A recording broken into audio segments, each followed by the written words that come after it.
Hello everybody, and welcome to our Color and Materials webinar. My name is Mark Graham, I'm part of the marketing team here at Stylus, and today we'll be breaking down the three most significant color and materials trends for the Autumn-Winter 21-22 season. And as Lauren Chiu, our resident color materials expert, will cover in more detail in just a couple of minutes, these trends are set to inform the immediate future of design across the creative industries, and they pull from the worlds of art and technology, science, and beyond. And as with all of our color materials webinars, today is all about giving you an in-depth look at this upcoming season so that you, A, understand the key drivers influencing the season, and B, that you feel equipped and inspired to apply these trends in your own work. And this webinar comes roughly 24 months in advance of the start of the season, so timed very intentionally to accommodate design, development, and production lead schedules for the Autumn-Winter 21-22 season. But I'll leave that there for now and let Lauren expand on that in just a moment. But first, just before I hand you over to Lauren, a quick little overview of who we are and what we're all about here at Stylus, if you're new to Stylus. And it really boils down to this. We are experts in trends intelligence, and we equip the most forward-thinking brands and agencies who are Stylus members with the creative insights they need to make transformative business decisions. And we support our members in three key ways. First, with digital trend reports authored by more than 30 in-house trends experts and over 100 contributors. Through our events where Stylus trends are brought to life, and these happen across the globe, and they include our Decoded Future flagship events in London and New York. And finally, with bespoke research via Stylus Advisory. And a quick note on Stylus Advisory, if you're not super familiar with that part of our service, this is where we combine our trends intelligence with research tailored to your particular needs. So if you have a specific challenge you're unsure of how to tackle, or maybe you're halfway to solving it, or you might even have a solution in mind or potential solution, so no matter what stage of your project, our advisory team can step in to deliver tailored insights in a way that suit your needs and your requirements. And you can find out more about Stylus Advisory at stylus.com/stylus-advisory at the very bottom of your screen there, or you can get in touch directly with the team. Steve Tews is based in London and Sarah Mosen in New York, so depending what time zone you're in. And their email addresses are on screen now as well. And they'd both be more than happy to have a conversation with you around anything that you're working on that you might like support on. Again, no matter where you're at in that sort of life cycle of your project. So yeah, just drop either of these lovely folks an email, and they'll be pleased to have a no strings attached informal chat about your project or idea. Okay, so that's a bit about who we are and what we're all about here at Stylus. So now just shifting our attention back to, or I guess forward is more accurate, to the Autumn-Winter 21-22 season. And to Lauren, I mentioned her a moment ago, but I have Lauren Chiu with me from our team of experts. And Lauren is our senior color materials editor. And as that title would imply, Lauren tracks the latest innovations in color and materials across the creative industries here at Stylus. And she oversees and feeds into these color spectrum and material focus industry trends, which are the focus of today's webinar. Lauren has almost 10 years experience in trend forecasting, and she holds a BA in textile design from Central St. Martin's. And she'll be guiding you through the Autumn-Winter 21-22 season today. So without further ado, I'll let her get on with doing just that. Lauren? Hi everyone, and welcome to the Color Material Directions webinar for the Autumn-Winter 2021-22 season. So today I'm going to talk you through what our environments and products will look like and feel like as we settle into the next decade. Over the next 25 minutes, I'm going to talk you through our latest colour and material directions made up of 3 distinct aesthetic trends created by me and my team of experts here at Stylus. So what are these reports for? They're an essential inspiration to help you with initial concept thinking and product development. My team and I always work 2 years ahead to pinpoint the leading ideas that will trickle down into the design industries. But for anyone who doesn't work directly in design, they also provide valuable visual inspiration for various industries and disciplines. And having looked so closely at developments within the design industry over the past few years, I believe that these are the trends that will inspire the design of the most innovative products, spaces and experiences of the future, from fashion and furniture to packaging, and from home accessories through to retail and architecture. So the 3 colour material directions are Earth, Protest and Fable. And what unites these three trends is that in an increasingly volatile and uncertain world, consumers are looking for a sense of community, authenticity, but they're also looking for an outlet to escape. I'll start my explanation of each direction firstly by talking about the cohort that inspires it. Then I'll discuss the colour palette, followed by three key themes driving the aesthetic for each trend. So let's take a look at the big picture. I'm really excited to show you here are all of the 42 colours that make up the new season, which we have very carefully selected. And what I think is so refreshing about the season is those bright and punchy, bold colours that feel daring and brave as we move into the future. Here's our first direction, Earth, which speaks of balanced living and the stripping back of superfluous materials. Earth is inspired by consumers who are highly conscious of their human impact on nature. They're concerned about the future of our planet, and as a result, they're slowing down to relinquish control. They're pragmatic, collaborative, and community-focused. They strive to share knowledge and skills and experience, and inspire and unite people of all ages. Their main focus is shifting towards a more natural, pure, and sustainable mentality and way of life, and not just for now, but for future generations too. So I talked about the consumer drivers. Now let's take a look at the colour palette. And as you can see, the Earth palette is quite quiet and it's fundamental. It balances soft neutral shades with warm tones and earthy pigments. Washed shades of blue, grey, beige and pink are reminiscent of worn denim and overcast skies, while a single brown lustre and bronze metallic glisten like buried treasure. Botanical greens inspired by algae and marshland lend the palette a really fresh accent. Overall, this wholesome direction will give a sense of calmness and simplicity to interiors, products and spaces. Moving on to the three most important themes driving the aesthetic for Earth, which are reverence for land, celebrating raw, and indigenous thinking. So let's start with reverence for land. This theme considers how an overwhelming newfound respect for nature is being expressed by consumers and creatives. It acknowledges a need to slow down, reconnect to the earth, and regenerate the land. There's a rising awareness of soil as a vital living system, which is deeply affected by global land degradation, and this is changing the way we view the land beneath our feet. British nature writer Robert Macfarlane provides a fresh perspective in Underland, which is a book that emphasises the importance of micro-level observations. Meanwhile, UK farmer John Cherry, who considers himself a caretaker of the land, is part of a growing agricultural community which advocates innovative regenerative methods to increase soil fertility. For more great insights into this, I'd recommend that you check out our Future Thinking podcast called How Soil Can Save the World. Because this consumer group is so passionate about reducing their environmental impact, they seek products made from organic and sustainable bio-based materials which can biodegrade without causing any harm. Innovative British brand Volbac's plant and algae t-shirt demonstrates this perfectly. It's made from sustainably sourced wood pulp, and the green design on the front is printed in algae ink. At the end of its life, the garment breaks down in soil or compost within just 3 months.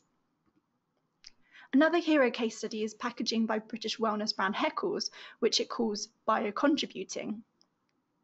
The box is made mostly out of mycelium, which is mushroom root, while the wrapper is made from recycled paper pulp mixed with wildflower seeds.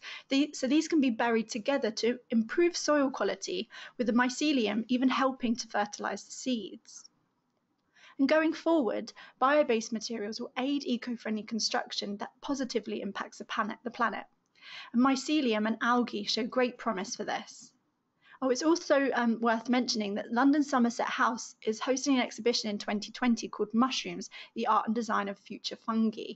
It will explore everything from its psychedelic associations through to exciting experiments with mycelium, and it opens in January. The next theme is celebrating raw.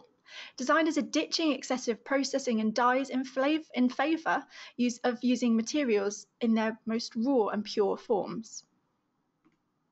A great example of this is the True Colour capsule fashion collection by Adidas and Amsterdam-based textile innovation studio Bybora, which is made using only natural and minimally processed colours.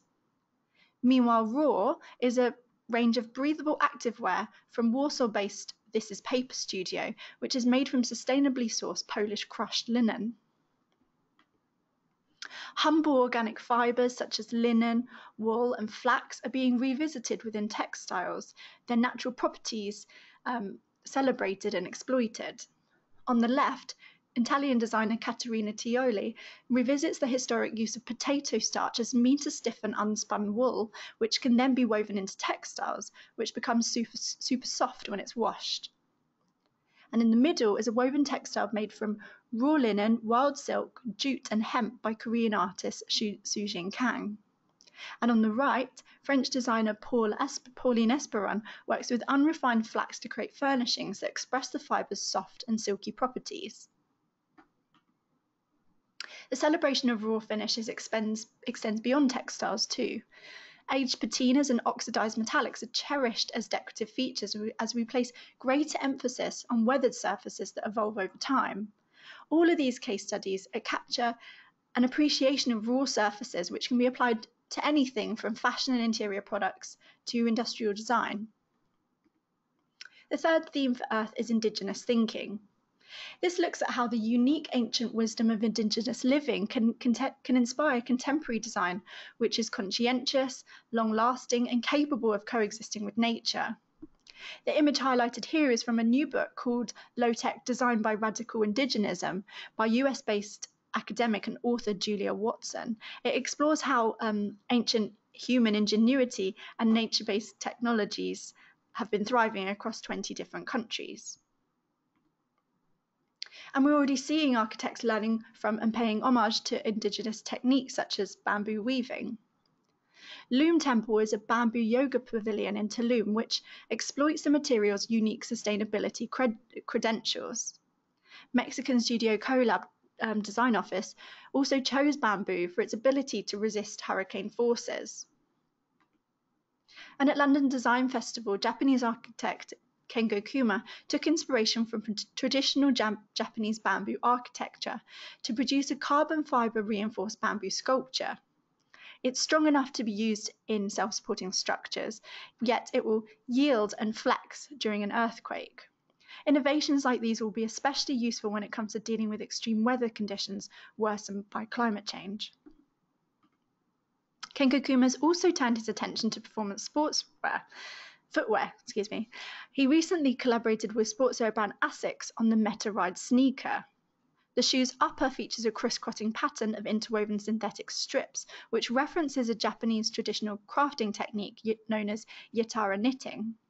It demonstrates how to embrace and adapt age-old indigenous techniques for ultra-modern constructions. As we increasingly look back to look forward, indigenous wisdom will help us to engineer long-lasting architecture and products that coexist with nature as they had done in the past. So that's Earth, and the most important messages for you to take away from this trend are firstly, to revere and respect the land, secondly, to celebrate raw finishes, and lastly, to channel indigenous thinking. So with that, let's move on to our second direction, protest. And it's needless to say that this looks very polarized to Earth. It has a totally different energy and feel. This trend is influenced by change-making consumers who are prepared to take action and fight for a better future. They're outspoken and empowered with youthful energy and rebellious attitude. They have purpose, but they also want to have fun.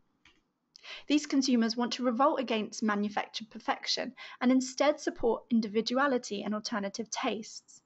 They're smart, they're demanding, and they aren't afraid to break the rules. So here's the colour palette for protest. It's an amped up mix of bright and assured tones which reflects a balance of anarchy and pragmatism. Primary colours and intense and energised hues are anchored by fundamental black and grey tones. Vivid greens evoke nature and environmental awareness, while sensuous pinks feel provocative and playful. The bold palette will add a dynamic quality to products and stylized spaces, especially retail environments and eye-catching packaging. The three themes driving the aesthetic for protest are visual rebellion, Rave Hedonism, and embracing bad taste. Firstly, creatives are leading a visual rebellion and revolting against highly polished images of perfection. They're using garish, vibrant colours to reflect today's sugar-coated news and issues. Contemporary artists are illustrating hysteria and tension with overstimulating immersive exhibitions and eye-searing bright hues. At Venice Art Biennale, Icelandic artist Shoplifter presented Chromo Sapiens, a cavernous multisensory environment filled with synthetic neon-coloured hair and sound. Whereas British set designer Gary Card's exhibition at Phillips Gallery in London, called Hysterical, focused on the theme of farcical and neurotic art. He's described the installation as part psychedelic dream, part saccharine chaos. This unsettling aesthetic is also coming through into experimental beauty looks and psychedelic art. Spray gradients are applied in vivid combinations to give the look of trippy rave visuals. Unruly colours and spray paint effects like this will capture the attention of risk-taking consumers. The second theme is Rave Hedonism.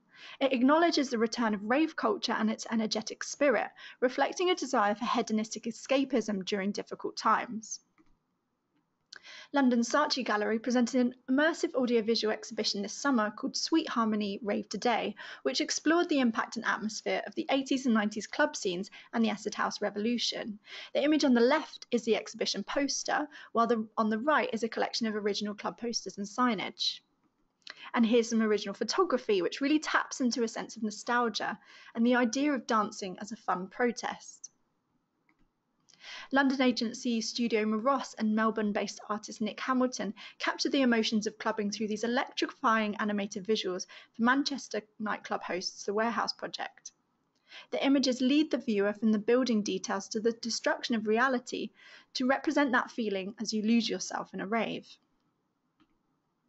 Event Space Printworks London recently launched a design campaign which combines 3D typography with augmented reality.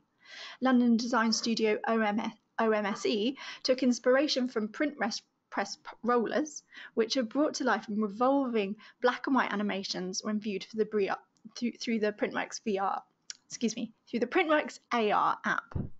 And all of these examples highlight rave culture as a living phenomenon, not just limited to museums. So brands seeking stronger graphic identities and multisensory experiences that will resonate with today's youth should look towards today's clubbing scenes for inspiration. On to our third theme for protest, which is embracing bad taste.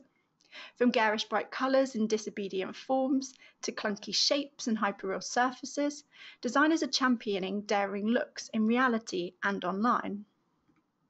This is a Louis Vuitton pop-up retail space in New York, styled by Virgil Abloh. It juxtaposes luxury with contemporary ugly aesthetics, thanks to a sickly bright green neon walls, floor and fixtures with select products interspersed throughout. Inflatable fashion is having a moment too, following its popularity with teens in the early noughties, where it was most often seen in bubble backpacks and chairs. These two examples here use elastic materials in a fun and playful way to create drama and surprise. Central St Martin's graduate Fredrik Kjærensen enveloped models in deflating rubber balloons in his final collection catwalk, while University of Westminster student San Kim presented a line of fetishistic inflatable couture. Continuing the theme of subversive materials, we also look towards those that are heavy and clunky. As you can see, alien textures and bulky details nod to retro sci-fi and conjure the crude aesthetic of lo-fi digital graphics. Essentially, this clunky digital look is designed to reflect the contrast of the virtual world versus reality. We expect to see a lot more of this awkward hybrid aesthetic, which plays into this theme of embracing bad taste. In summary, the key things to take away from protest are to champion a visual rebellion, to capture the hedonism of rave, and to embrace bad taste. That brings us to our third and final theme, FABLE. And again, this direction looks very different to Earth and Protest, which emphasises the uniqueness of all three. FABLE is a magical and luxurious direction inspired by the weird and wonderful narratives of traditional folklore and fairy tales. It's influenced by a cohort who strive for absolute elation and escapism from a difficult reality. They indulge in dressing up, and they wish to spend their time in beautiful, historic, and somewhat glamorous surroundings. This group romanticizes the past and its richness of handcraft and character. They crave immersive, sensorial, and therefore emotive experiences that elevate their mental well-being. So here's our colour palette for FABLE. It boasts an enchanting mix of cosmic colours and ethereal pastels. It has a curious mix it has a curious and mystical quality thanks to its otherworldly hues and rich pigments. Gem-like lustres and green gold add a magic touch, while illuminated pastels give an enticing warm glow. And soft hazy pinks add a feminine delicacy. Together, these colours will help to charm and captivate this consumer group and give a softened quality to any environment it's used in. The three themes driving the aesthetic for FABLE are fairy tales and folklore, magical qualities, and romantic dress-up. Fairy tales and folklore are the foundation of the FABLE direction. Creatives are conjuring up imaginary worlds based on surreal fairy tales and presenting them through film, photography, and fantastical exhibitions. As a key example, London's Victoria and Albert Museum is currently showing a solo exhibition of fantastical British photographer Tim Walker. Visitors can dive into his whimsical fantasy world and see entirely new works inspired by the museum's own collections. And continuing this theme of fantasy, the V&A is also set to host an immersive and theatrical exhibition in June 2020, exploring adaptations of the classic story Alice in Wonderland. Midsummer is a sinister fairy tale and heavily stylized horror movie that centers around a remote festival in a rural Swedish community. It draws on traditional folklore, arts and crafts, and bizarre centuries-old rituals. Its meticulously designed costumes, hand-painted walls, and use of colour symbolism and floral motifs are really very, very visually inspiring. The idea of translating fables and folk art into intricate patterns featuring mythical creatures and antique fauna is impacting interior design, textiles, and apparel. Designers are drawing from authentic, enchanting paintings to create whimsical patterns with a naive and crafted quality. Warm hues and aged pastels bring a vintage feel that's so essential to the FABLE aesthetic. So on to magical qualities. This highlights the power of intoxicating and magical immersive installations, which offer outstanding moments of wonder, excitement, and escapism. We Are All Made of Light is an installation that uses artificial intelligence and light to create mesmerizing effects that replicate a starry night sky. Every visitor's presence is mapped and turned into a trail of light that lingers, connecting past, present, and future visitors. It first showed in Seattle, but will soon travel to Sao Paulo and Arizona. Another brilliant exhibition and a highlight of mine from London Design Festival was Void by photographer Dan Tobin Smith and gem mining brand Gemfields. The multi-sensory spatial exhibition featured large-scale projections of gemstones, accompanied by a celestial soundtrack by British female-only drone choir called NYX. The magnified gems became abstract and kaleidoscopic, casting galaxy-like visuals within the dark subterranean venue. Wondrous effects are also translated into surfaces and cosmic hues, which are melded, rippled, and dusted into galaxy-inspired patterning, and here they're applied to resin and glass. So our third and final theme is romantic dress-up. This theme considers how artists are reframing femininity and masculinity through romantic dress-up within the fields of fashion, photography, and performance. As one of my favourite case studies this season, London fashion designer Katie Roberts-Wood explores themes of identity and womanhood in her Spring-Summer 20 collection. Through stark juxtapositions of hard and soft, such as delicate ruffles against rigid pleats and bold graphics, she touches on notions of vulnerability and fearlessness within femininity. In a similar vein, Nigerian photographer Lakin Ogunbowu draws out the strengths of Nigerian brides in this portrait series. Using striking colour combinations and powerful compositions, the submissiveness often associated with traditional brides is replaced with defiance. And the very last thing I want to show you is a still from Blood Orange's Benzo music video, in which the lead singer Dev Hynes performs in a Rococo wig in an opulent Renaissance setting for a French aristocrat. It really supports this theme of romantic dress-up, and the styling is brilliant, but unfortunately I can't show you the video here, so please do check it out for yourselves. The takeaways you need to know from our third and final trend, FABLE, are to enchant with fairy tales and folklore, to create wonder using magical qualities, and lastly, to blur gender boundaries with romantic dress-up.